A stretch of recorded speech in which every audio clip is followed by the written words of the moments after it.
even if you are trying to build your studio, you should be practicing the entire experience, not just the clicking, because the clicking part of it is 10%. And you've got to get good at calling clients. You've got to get good at getting the brief, understanding the brief from the client, how to take that brief and create something magical and tailored for that person. Hey, Difference Maker! Welcome to the Difference Maker Revolution podcast. And today we are joined by the GOAT, Steve Safarida. So let me explain that, right? Because it means an old goat is what he means. So many people understand what the GOAT means. So the GOAT means the greatest of all time. But the other night, Steve and Rob were over for dinner to celebrate their 1 year anniversary of moving to Ireland. And for the past year, Steve believed that when I called him the GOAT, he thought I was calling him a grumpy old man who didn't know anything and thought I was insulting him.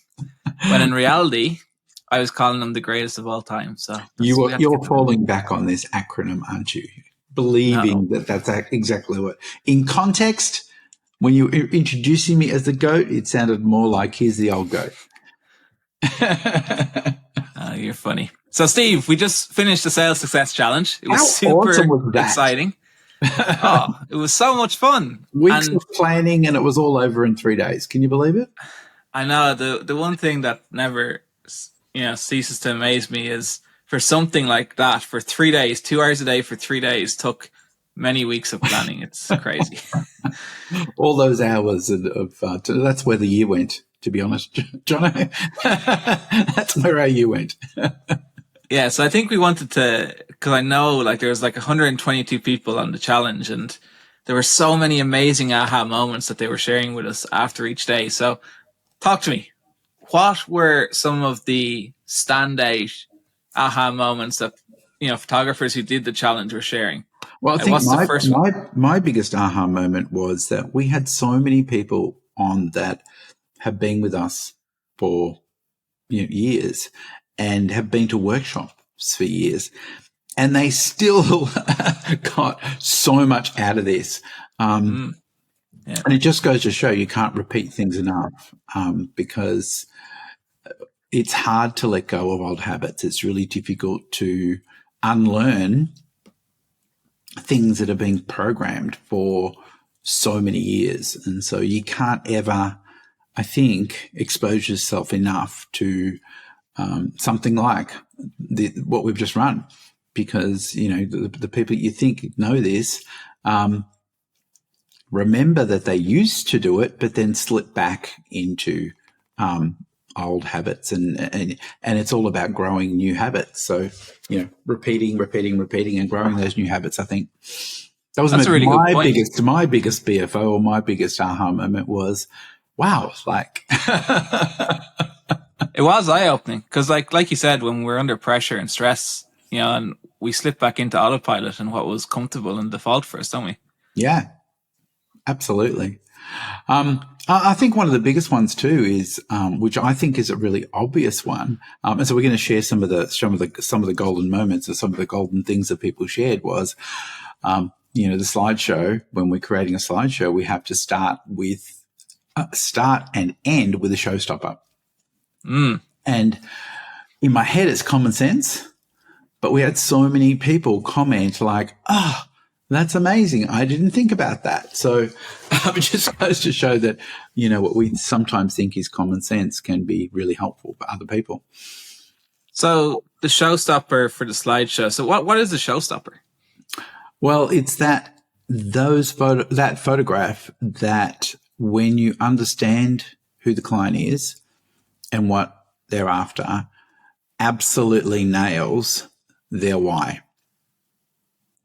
It's that one where if you bring that up, and you will be bringing it up when they're choosing favorites, that's the one that you can pretty much tell their story from a place of really understanding them through the discovery calls, and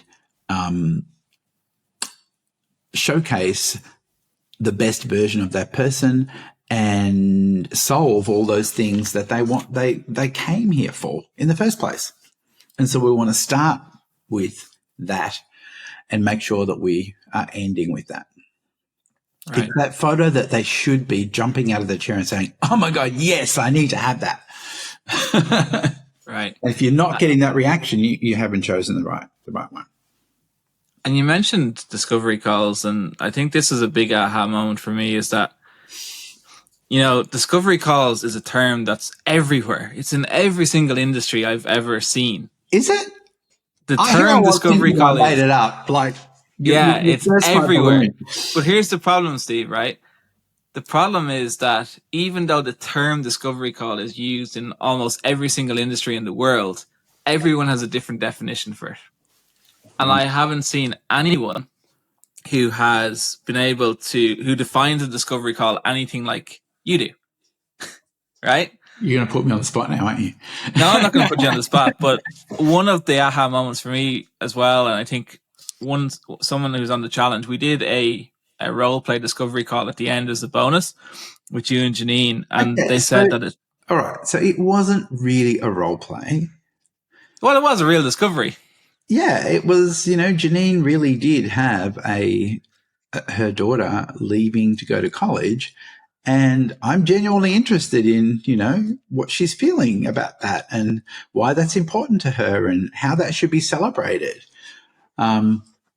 Although most people thought, the whole intention was to get her to cry within the first 30 seconds, but, that's just, part of what happens when people are emotionally, engaged and when they're talking about something that actually matters to them. Yeah, that's a good point. And I did use, role play was a term used by the person who posted it. So I'm using, it wasn't a role play, it was real. But the aha moment for me was that I felt like people finally started to begin to understand the purpose of the calls and that, why we're doing the calls, and that, the end result is we get to, I'm going to say it from a photographer's point of view, and then I'll let you correct me and say it from a client's point of view. But from a photographer's point of view, we get to help clients understand what's meaningful for them so that we can help them create artwork that essentially becomes priceless to the client. Yeah, I agree. I think I want to go a step further than what you said. And really, I think the discovery calls go further than just the call, further than just what the calls mean. I think it gives what we do as an industry purpose. And it makes what we do irreplaceable with AI. Yeah. This can't be replaced by AI, right? Because we're understanding and we're helping people rediscover themselves. And I think photography is more than a fleeting moment or recording a moment or a memory. To me, a memory's dead and gone. What we're really creating is, and helping people is giving them and helping them rediscover themselves and helping them find a part of themselves that may be lost, or highlighting something that they want to celebrate and giving that to them forever, and creating something that's going to inspire them to be the best version of themselves every day. And so it's more than, it goes beyond, just understanding the call. I think it's about understanding what we're actually doing, why we exist as an industry still, where the future of the industry lies, and why we're bothering to pick up a camera in the first place. And on those lines, you see so many people talk about experience in the photography industry. And they think it's about like the makeup and how they look and the quality of the work. And like, I'm creating this, something, you're going to look amazing. But really what we're doing goes way beyond anything surface level. Well, we're making people feel amazing. And it is part of the experience, but I think a lot of people make it the whole part of the experience. Yeah. I think most of the experience happens before they even come in to the studio, because when we do the discovery calls properly, we're beginning to install new beliefs in people. We're beginning to get them to interact with each other, be present for the people that they value as well as themselves, and start to believe in themselves again. And that's huge. Yeah, we're transforming their lives literally. Yeah. Before we've even lifted a camera. Yeah. And yes, the makeup and hair and the way we light people and pose people, or the way we photograph people is part of the experience, but it's 10%. Yeah. I think that understanding that then they're buying like a representation of that is why they actually buy, right? Yeah, exactly. And they then start buying with purpose. There's a reason for them to buy. And when there's a reason for them to buy and a purpose behind what they're buying, we don't have to sell anymore because it becomes so valuable to them. So on that line, you mentioned, not having to sell. There are some important considerations for what you call your design consultation space. And I think a few people had this aha moment about the furnishing, right? Something so simple that their sofa was too cute. Yeah. I laughed at that one when somebody posted, my photo, that my sofa's too cute and it's distracting. And it's true. I see it all the time when I'm designing studios, and I've designed like thousands of studios or selling spaces now. And the one thing that people seem to do is put in distractions where the clients, when they walk into your design consultation space or your sales space, the first thing they should see is your displays, your artwork, those things that they should be wanting and desiring. If somebody's walking in and the first thing they talk about is, oh my God, I love your couch. Where did you get that couch from? We're not in the business of selling couches. And I've watched this happen so many times where, the clients, oh my God, I love your couch. And, oh yes, I love it too. And then you start sharing where they should go and buy it. Now they're thinking about, spending their first $2,000 on a couch rather than their wall art. And so it's really important that your selling space puts the focus on why people are there, puts the focus on the emotion that people are feeling when they're looking at this artwork, rather than your cool and trendy couch or the mannequin in the sales room with the extravagant dress on it. Or I've seen incredible sound systems that, look like a Dalek out of Doctor Who. And there's a huge conversation around, the speakers and all this stuff. That should be subliminal, because what should stand out is the artwork. Yeah, makes sense. And along those lines of the furnishing and the design consultation space, another big aha. And this isn't relevant just for if you have a design consultation space. This is relevant for if you're on location, but the projection. Right. Yes. I can't believe people aren't on that already. Projecting is, every time we've installed it, sales just jump. And, although you think you've got a beautiful big TV screen, it doesn't outperform projection, because if you can fill a wall with somebody's photos and train them to begin to see themselves in a big photograph, by the time you start creating their artwork and scale it down to size, they're going from seeing themselves in a really big format to a much smaller option, which much smaller, like I don't even know what the ratio would be, but let's pretend it's a 1/20th of the screen size now, is a 60-inch photo. And they then can start to imagine that above their furniture. And so you're teaching people, it's much easier for people to go from something really big to something small than, if you're working off a laptop and then you're then pointing at a 60-inch photograph. They will always say it's too big, going from that small place to the 60-inch. And you spoke about furniture there, and that was like huge on day one too, was that this idea that the products that we recommend people sell are designed to create solutions, right? Yeah. So, everything that we recommend is centered around what clients tend to ask for. And it's all about finding solutions for people. So that way you're never having to talk about how big is your space or get clients to measure something. It's all centered around what's going to work beautifully above a queen size bed or a king size bed or a child's single bed or above a 3-seater couch or a 2-seater couch or an armchair or a 6-seater couch. And so that way there's a solution for everything, because people know how big their couch is and they can easily make decisions when you make that reference. And so we need to come up with solutions.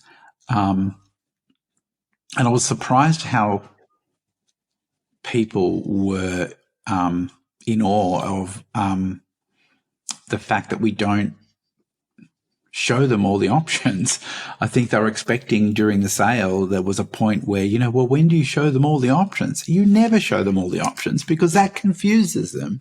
You ask them questions about where they would love to display this, where were they thinking, and ask them about that room, what's in the room, what furniture is it going to be displayed on, and then find the solution. If you then start with, well, there's this option and then there's that option, or we could do this, or there's the portrait box, or there's a frame single option, or I have this collection over here. You're not helping people. You're just confusing them. Yeah. And that's, confused mind doesn't buy. No, not at all. And leading into that, right? Confuse them, you lose them.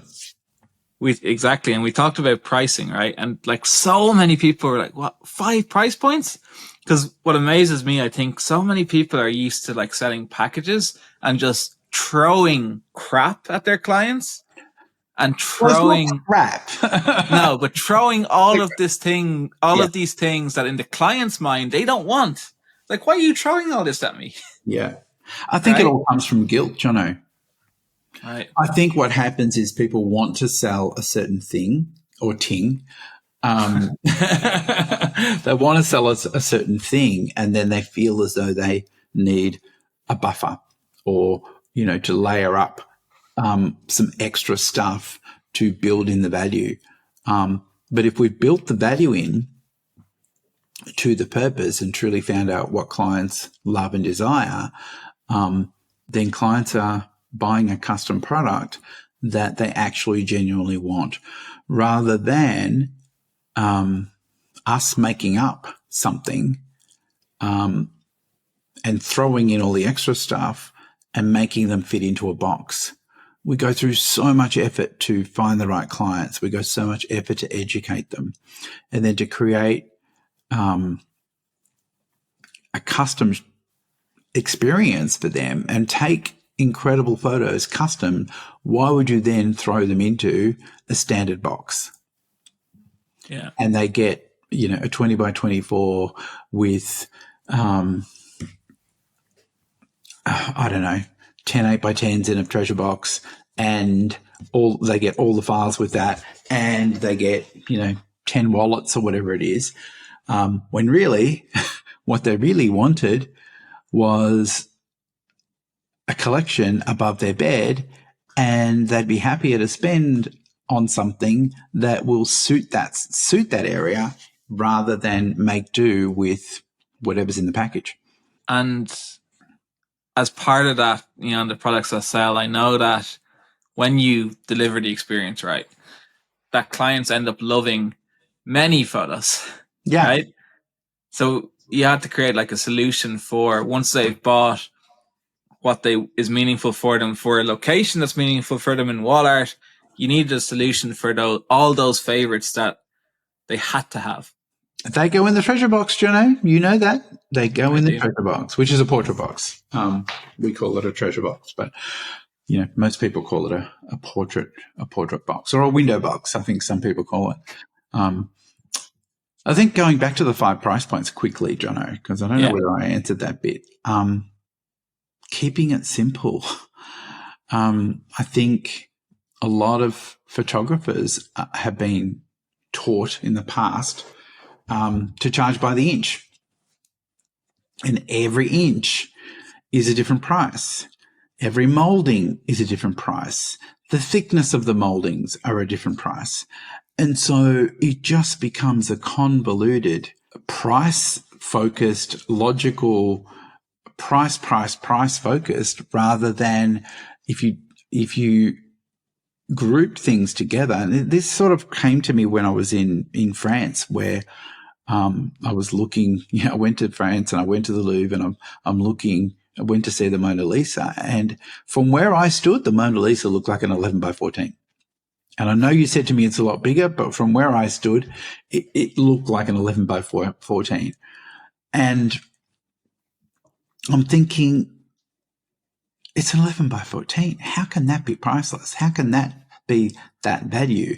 And I'm thinking, why are we doing this to our clients and making them make a million decisions? If you buy it in this size, it's this much. If you go up a size, it's another price. And then you go up another size, it's another price. Then, okay, let's talk framing. Double matting, single matting. Do you want canvas? Do you want an acrylic? Everything's another price.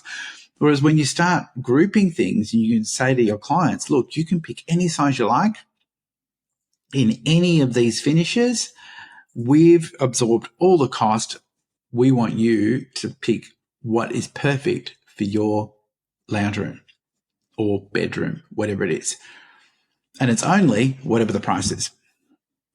They can then focus on why they're there in the first place, because what they really want is to celebrate how much Isabella means to them, and for them to showcase that heart that she has, how caring she is, and those photographs that absolutely showcased how she is caring and how much joy she brings to them.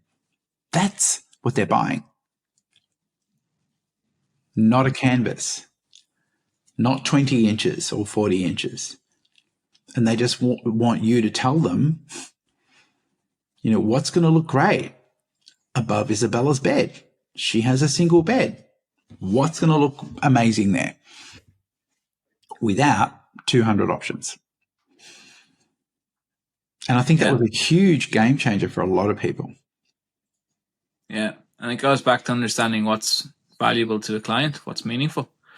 Yeah. So realistically, the difference in price between, a 1620 canvas and a 20 by 24 canvas is marginal compared to what we're paying. So, price it up and make it easy. Yeah, that was huge. Just 5 price points. Like so many, I was shocked. Feedback on that. I was shocked at how much feedback we got on that. So was I, yeah. And that people aren't doing it. I thought it was common. You think everything's common sense, right? I suppose. It's what every other industry does. They don't charge, right? If the cost is similar, why make a marginal difference in in what we charge? Like when you lost the weight and you weren't paying. Oh, yes. When I lost my 30 kilos, I was, and I went to buy suits, because I was now buying mediums and not triple XL. I wasn't getting a discount because I was now buying a medium. They were still charging me the same. Had I, bought my triple XL or my medium. We're not going to say what size I am now, are we, Jono? No. Not buying suits until I lose some weight.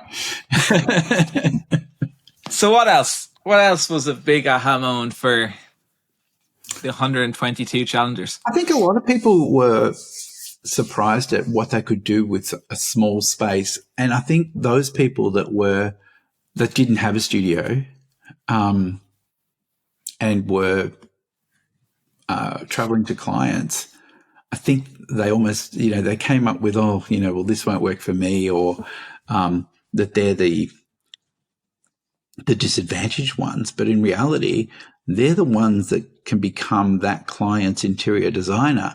You have the ability to walk into somebody's home and, you have access to where they should be displaying their photographs. And if you begin to take that role on that you're advising people, you've got the ability to physically project onto that wall that you're suggesting. Like, we've got so many, I've had so many clients, even outperform studios, because they really took on this role. And there's no reason why you should feel like you can't do this if you don't have a studio. Obviously, the studio is, you've got the optimal selling space. Clients are coming to you. You're not having to travel to them. And so you become more time efficient. But if you work with all the advantages of anything that you have, always work to the advantage, not look for what you can't offer and what you can't do. Think about what you can do and work with what you have. Yeah. That's really important. Yeah, working with what you have and maximizing that. Yeah, too many people dwell on what they don't have. Well, nobody's got the perfect anything. Yeah. Do you know what was a big aha moment for me as well was that the amount of people after the challenge who have decided that it's time to stop making excuses and invest in themselves, their business, and their clients. Yeah, mostly their client experience. It's great. We saw so many people joining. It was so good. So what I mean by that is we've had 10, 11, 12 plus join the inner circle now. Yeah, which is amazing. Awesome. And that was an aha moment that they, believe so much from that sliver. Like, really, the Sales Success Challenge, we had 2 hours a day, 2.5 hours a day for 3 days, and from that tiny little piece, they gained so much value that they decided, right, it's time to actually take myself and my business seriously and elevate it and elevate my client's experience by joining the inner circle. So it's so amazing to welcome so many new members. It's great. And, the bigger it gets, the more, the more I think powerful we're going to become, because together we're building a community that supports each other. It's so great to see, like last night, people in all their pods working on their goals, working on what they want to achieve, and other members, I've been there. Let me help you. I've already created that. Let me share what I did. It's just awesome to see and create a community where people actually genuinely want to see you succeed and are happy to share and take the time to see you and help you. Yeah, that was inspiring. It's awesome. So, what other aha moments? I know we've covered a lot. There was a lot. Nothing else is coming. Oh, one thing that stood out for me, and this became evident. This is huge, right? When you spoke with Janine about creating new displays. Oh, you talked about Jamie creating new displays. Yes. And the mistake most people make. He kind of went on a little mini Steve rant last night explaining this. It was great. I never have a Steve rant ever. Never, ever, ever. Ever. It baffles me because when we're creating displays and where we want to create, people spend so much time, hours, days, weeks, foraging through past shoots. And when you are taking on new learning and you are bringing in new beliefs, you can't go looking back in the past. It's so easy to call up some of your clients that you've already photographed, right? Some of your best clients, and say to them, hey, I've got this incredible new product. I'm so excited. You were the first person I thought of. I'd love for you to come in. For you to be my model, and reward them. And then, give them some sort of certificate and let them come in. And while you're shooting for product, You'll actually have what you need to create the artwork. Plus, you're being paid because those people that are your best clients will tend to spend another $3,000 or $4,000 with you. And it pays for all the artwork and some. And so we've got all these people saying, I don't have any clients. I wish I had more clients. And then they're spending all their time foraging. And so, while we're creating our displays and while we're, creating our portfolios, we should be inviting clients in and giving them the whole experience, not just the clicking part, the whole experience of a photographic experience. Because even if you are practicing, even if you are trying to build your studio, you should be practicing the entire experience, not just the clicking, because the clicking part of it is 10%.